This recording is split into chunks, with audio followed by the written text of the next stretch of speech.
and now takes that big brain and that big heart and puts it behind a group called Oathkeepers, O-A-T-H, Oathkeepers, oathkeepers.org. This is active duty, military police, fire, veterans. The oath that is referred to in Oathkeepers is the oath to defend the Constitution. And when you get down to it, isn't that totally what we're about? Is defending the Constitution. Join me in welcoming from oathkeepers.org, Mr. Stewart Rhodes.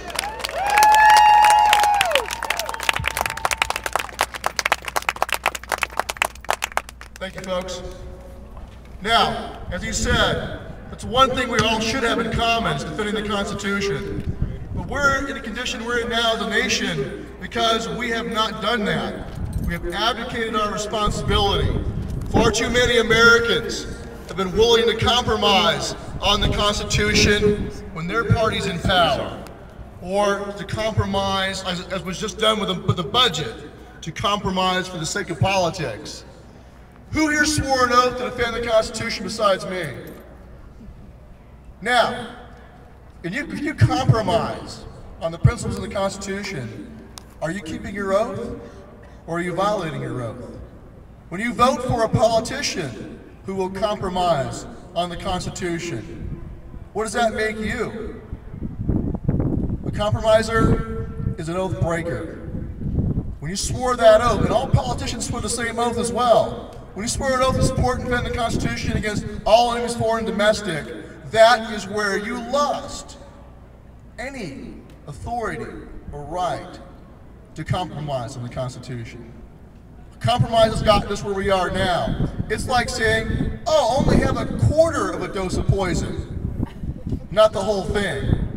And the next time, another quarter dose of poison. In the end, you're still gonna die. And this nation right now is dying, and it's because we have let it happen.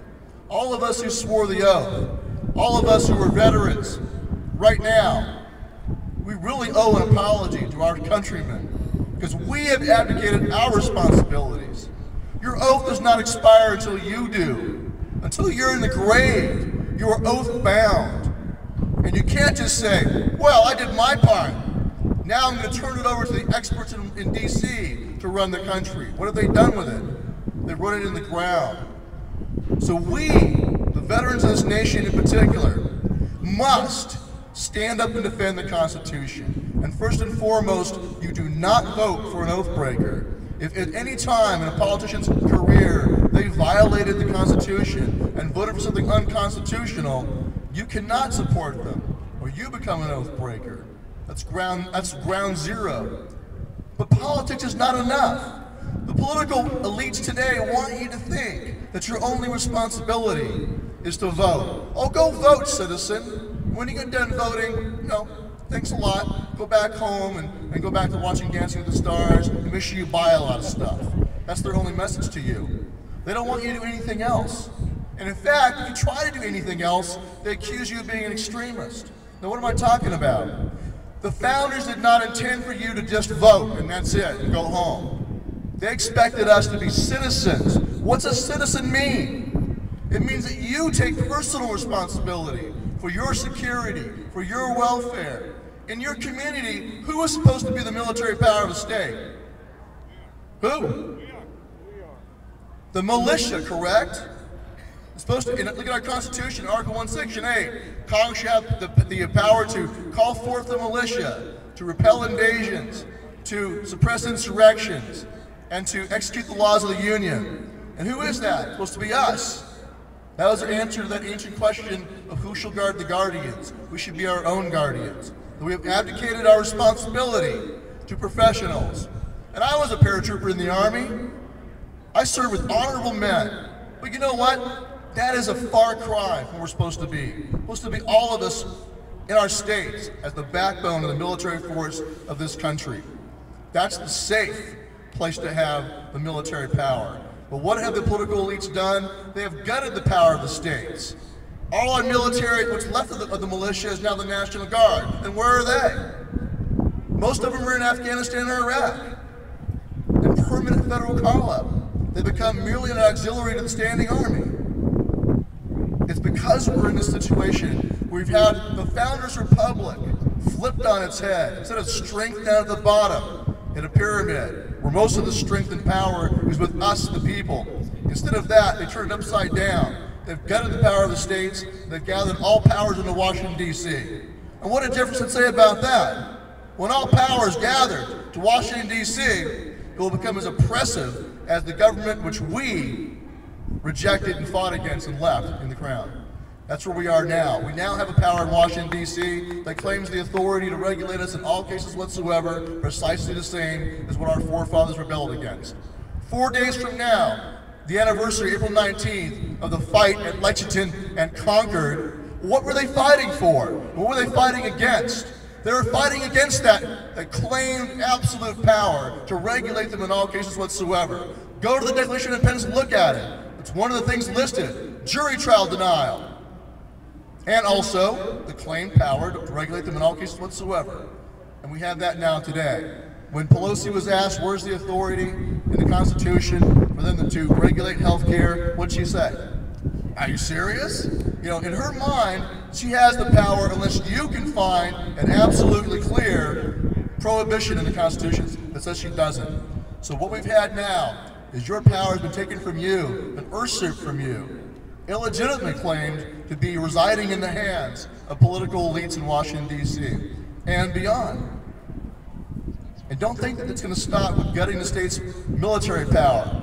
Also, who's supposed to be the law enforcement power in your community? Who? It's your sheriff, and then who? Who backs the sheriff up? The posse. Traditionally, it was also you.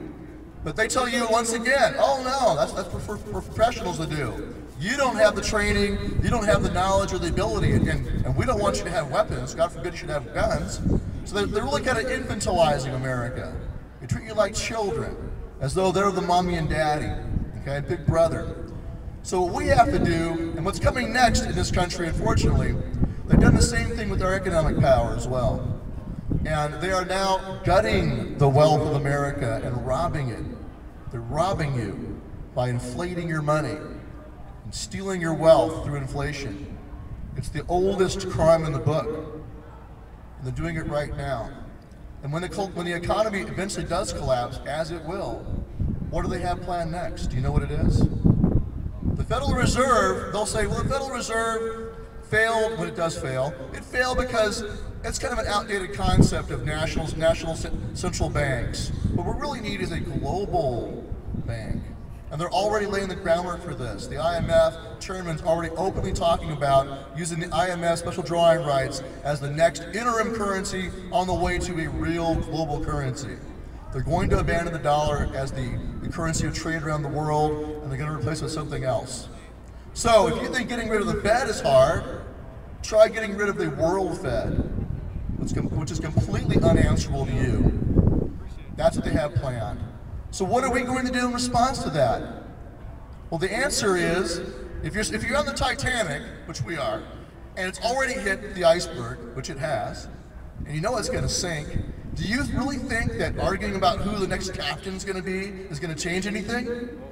You have to get off of and outside of this false paradigm, this fiat system that they've created, and you got to get back to the USS Constitution, which is still right over there, which is totally seaworthy. Get back there, patch the sails up, resurrect the concept of sovereign states. That is what you have to focus on. Focus on Texas, focus on Montana, focus on our sovereign states. That's where I'm from. Resurrect the concepts of strong local communities. Start a county militia. Every county commissioners enact an official county militia and go sign up for it, just like you do with the volunteer fire department. I served on a volunteer fire department in Montana. It's run by the county, staffed by volunteers. I didn't get paid a dime. That's what you should be doing. Start a sheriff's posse. Let your sheriff know, especially all you veterans out there. Get together and say, Sheriff, when you need us, this VFW Hall, this American Legion Hall, this Marine Corps League is ready to back you up when you need us. Resurrect your local communities. I also encourage you to check out alt-market.com, which is all about taking back our wealth and resurrecting sound money at the state level in our local communities. So when the fiat system crashes, we got something to replace it with. Hooah!